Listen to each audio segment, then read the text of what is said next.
Rishiraj, a patient of behavior disorder, tells his experience at Mood Society, and the satisfied mother and grandmother tells their part. এখানে কতদিন ছিলে? এখানে আমি 6 মাস। নাম কি? আমার নাম ইসরাজ পাল। কি জন্য ভর্তি হয়েছিলে? একটা আমার রোগ ছিল, তাই জন্য। কি রোগ?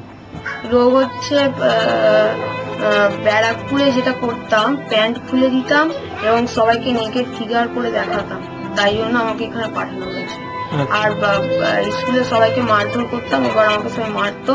আর চিন্টু এখানে এমন যে ঢিল ছুড়ে দিয়েছিল, মানে পারতামই না, মানে ব্যথা হয়ে গিয়েছিল, খুব ব্যথা হয়ে গেছিল।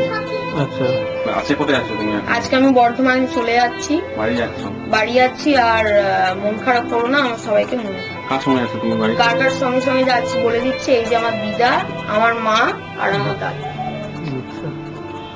যাওয়ার সময় গান করে তোমার খোলা হাওয়া লাগিয়ে পালে, তোমার খোলা হাওয়া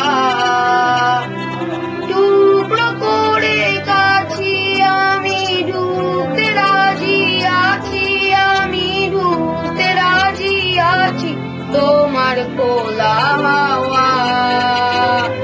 আমি নিজের ছেলে তো যে কোনো মায়ের খুবই আদরের, তো এইটুকু বলতে পারি যে এখানে আমি ডাক্তারবাবুর কাছ থেকে বা অন্যদের কাছ থেকে যে ব্যবহার বা যা কিছু পেয়েছি, সেটা কিন্তু আমার এই প্রেরণাটাই কিন্তু আমার ছেলেকে সুস্থ করতে সাহায্য করেছে।